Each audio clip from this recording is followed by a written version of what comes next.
Well, joining me now is the chairman of the Presidential Committee on Fiscal Policy and Tax Reforms, Taiwo Oyelede. Thank you so much for joining us on Newsnight. Thank you, Adesua. I think a good place to start this conversation would be your right of reply to Senator Ali Ndume, because you are basically the author of this tax reforms bill. Your committee birthed these bills that have been sent to the National Assembly. You've had conversations with different groups and consultations with the governors, the lawmakers.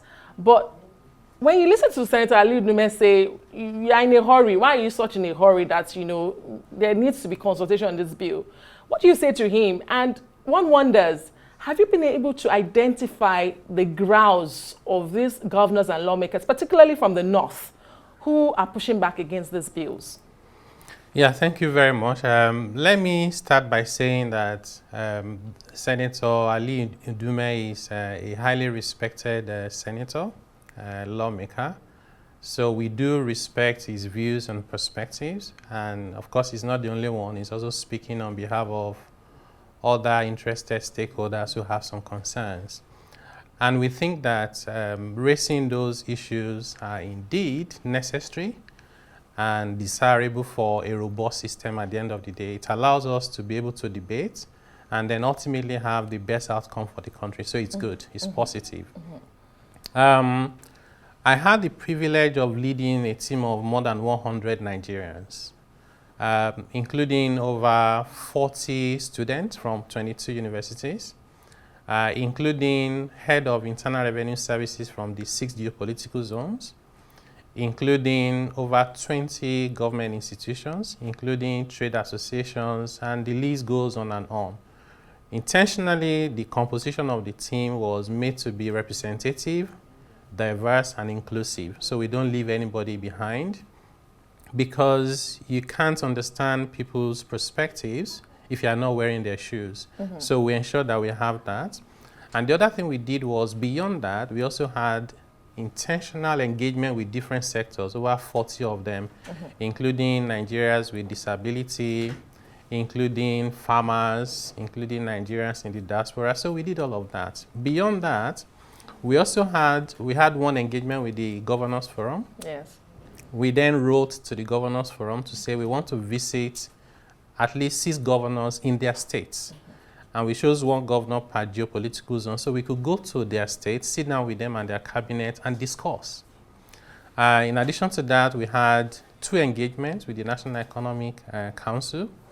We had almost a whole day session with the finance commissioners across Nigeria.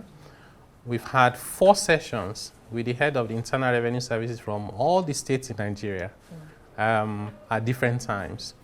So, of course, I recognize that consultation is important. I think it's not a process that has an end.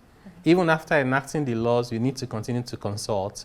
So we welcome any opportunity to further consult.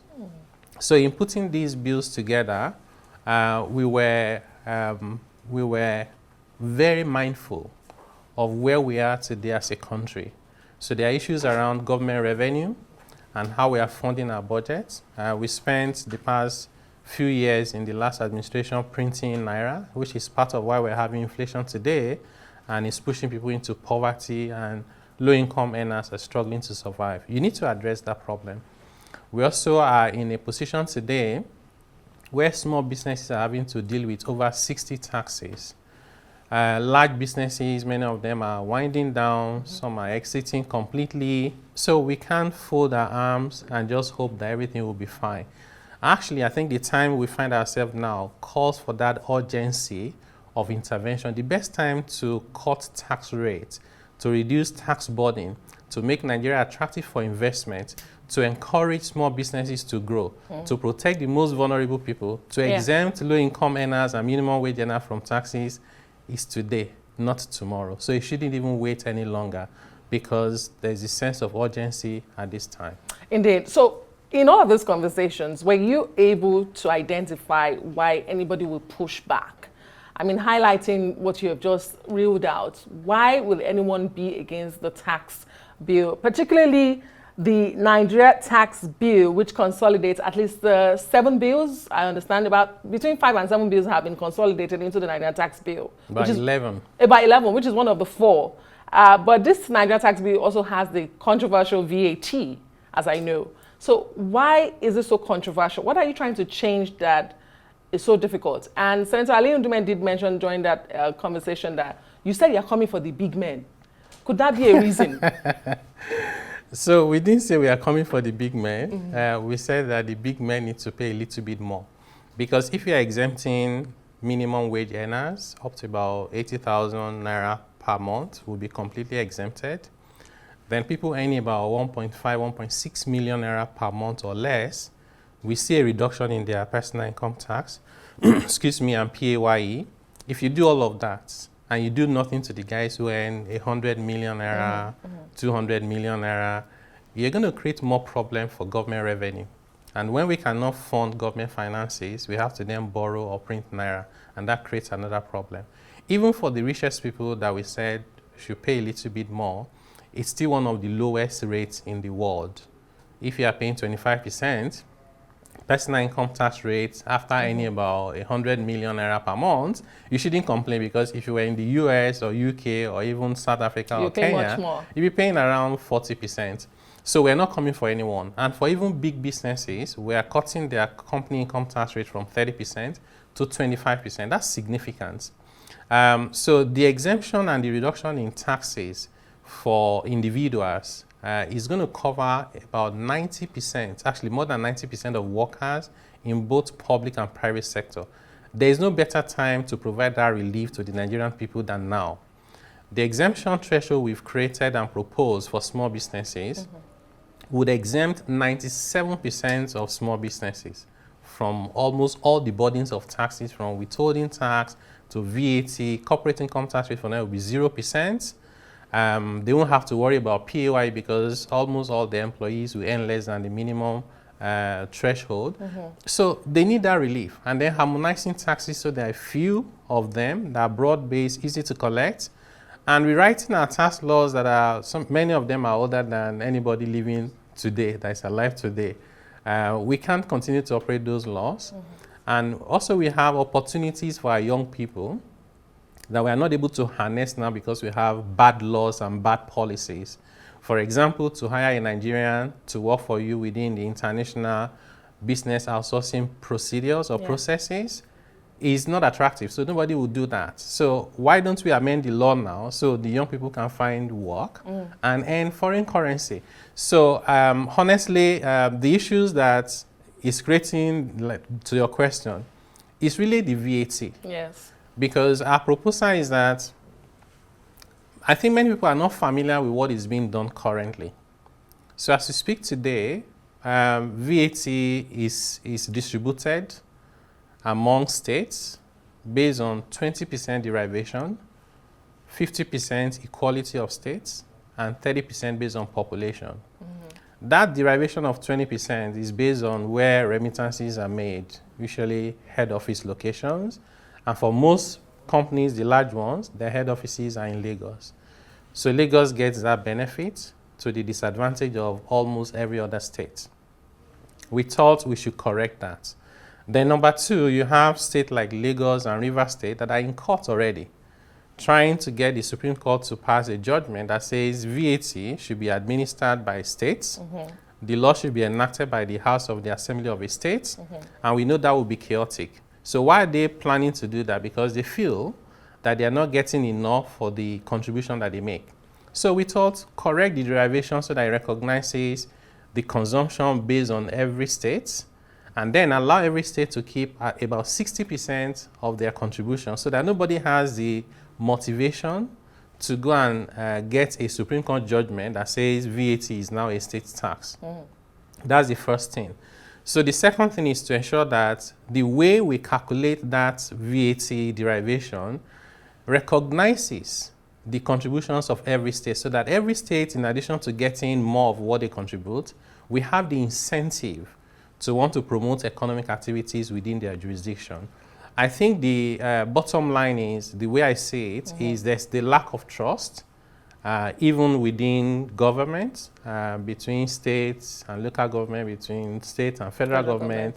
So that's why people, in my view, are just suspicious. They say, oh, is there something they're not telling us?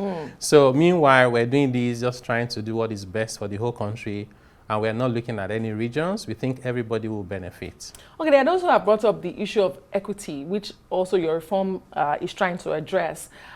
Besides issues such as the North isn't producing as much, they've been bedeviled by insecurity. Some people have even limited this conversation to alcohol consumption and destruction versus agricultural produce. So if you can explain that further to explain where the equity comes in here. And, you know, speaking to what you've just said, I wonder why Lagos even agreed. Lagos should be the one throwing tantrums, but Lagos agreed. Yet the North is not agreeing. But speak to that conversation about the equity. Where is the equity in all of this? Yeah, I don't think it's about whether Lagos agreed. I think Lagos is just more understanding. Because for them, if you do the correction, they'll lose out. But if you increase the amount you share based on derivation, they get a bit of that back. So the impact of them should be moderate. But in terms of the equity, so again, this is why it's important to always speak to data. Yeah. So people would say, well, they don't allow alcohol in the North, they don't allow tobacco, and then they're sharing the VAT. But guess what? The contribution of tobacco, alcohol to VAT is less than 3%. Just about 2-point-something%. So it's very minimal. It's minimal. That's the first point. The second point is when it comes to food, we have more food production coming from the North, and food is exempt from VAT. Our proposal is going to make it zero VAT, so you even remove any traces of VAT at all. But for us, we said, why are we recognizing the contribution of every state based on the VAT we've collected, rather than the production that they have made? So there's no law by the United Nations or anybody that says you must count the VAT. We're saying, why don't we count the value of the production? So that becomes the derivation, which we then use as a basis to share the VAT. And this is the most equitable and fair approach that you can even think of. Because take Benue, for example, they produce a lot of food. We said, don't charge VAT on food so that people can be able to afford it. Why do you then punish Benue for producing food for us to eat? If you get to a point where states are enacting their VAT law, Benue will be forced to put VAT on food, and all of us will be in trouble, particularly the poorest people. So we feel that the approach is going to help. And it's not correct when people say that there's no production in the North. That's not what the data is showing us. The largest items that contribute to VAT in Nigeria are telecommunication, you have cement, you have sugar. These items, soft drinks, these items are, in most cases, more heavily consumed in the North, more than even the South. You have a fair share of that distribution across Nigeria. So we don't want it to be a regional conversation because it is not. That's not what the data is showing us. But in addition to that, we have this 5% that we ask the federal government to cede to states. And we believe that can be available as a stabilization transfer to ensure that any state that has significant shortfall in their revenue as a result of our proposal can then be compensated from that stabilization fund. In other words, the federal government takes 10% as against the current 15% they're getting. But let me ask you, I mean, the bills passed second reading on the floor of the Senate today. It's not yet Uhuru. It's a long journey to go. What do you envisage as it enters the public hearing stage? Do you envisage a situation where perhaps you'll be forced to change what you anticipated for these bills? And no bill is really perfect. Given the pushbacks you've seen, are there sections of this law's bill that you can retweak? And what aspects would those be? To be honest, we are not insisting on anything. We have no right or powers to even insist on anything. It is the powers of the lawmakers to make laws. We only just propose to them. So that's the first thing. The second thing is that we believe that we owe it to explain what we're trying to do, what we have proposed, and the basis for those proposals. That's why we're very happy and grateful to the Senate and the House of Representatives for giving us those opportunities to explain. At the end of the day, if they consider all the inputs and they think otherwise, we are okay with whatever final positions they come up with. We have spent significant amount of time with the private sector.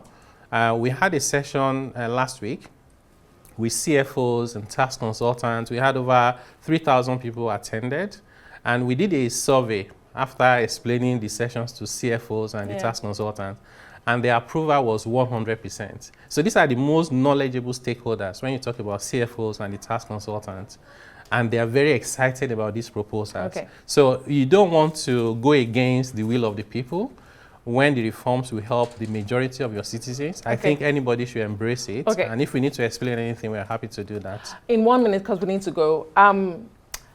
In terms of Naira and Kobo, because the bottom line is we are seeking to increase revenue in a structured, efficient way. So in Naira and Kobo terms, what is this reforms going to bring to Nigeria? And the most important question for any Nigerian is, how do you ensure that the revenue you generate from all of this is justified in spendings for the benefit of Nigerians? Yeah, so the primary objective for the reform is not to generate more revenue. More revenue will come as a consequence of a reform that allows economic activities to grow. Because we've created the environment, so there'll be more revenue. Exactly, yeah. So I don't want people to live with the impression of we're trying to extract more from them. We're actually reducing their tax burden. So at the end of the day, our expectation is that by fixing all those problems, including wasteful incentives, the ones that are even distortionary, if you take all of that away, you preserve your revenue, and then you allow businesses to grow, and then you can create more revenues in the process. So if you want to put numbers to it, the target we have is we move from around 10% of tax to GDP ratio today to about 18% over the next 2 to 3 years. And if you want to put that into Naira terms, you are looking at taxes in the region of 45 to 50 trillion Naira a year in terms of what we should get to. And that will help us reduce the budget deficit and be able to finance infrastructure. And to the other part of your question, we also have a national fiscal policy that now outlines how we should spend our money, ensuring that we prioritize what is most important to our people, particularly the reason why they're in multidimensional poverty, which is health, education, living standard, employment, and security. So we've made that communication very clear to the governors, Mr. President, the ministers, and we're working a framework now to even transform our budget so it focuses on what is most important to our people. So people should get value for their money going forward. Thank you very much, Mr. Taiwo Oyedele, Chairman of the Presidential Committee on Fiscal Policy and Tax Reforms. We do appreciate your time. We know it's been a busy one for you, making all this consultation and conversations. The conversation has not ended. We hope to get you anytime soon to speak further on it. Absolutely. Thank you. Thank you.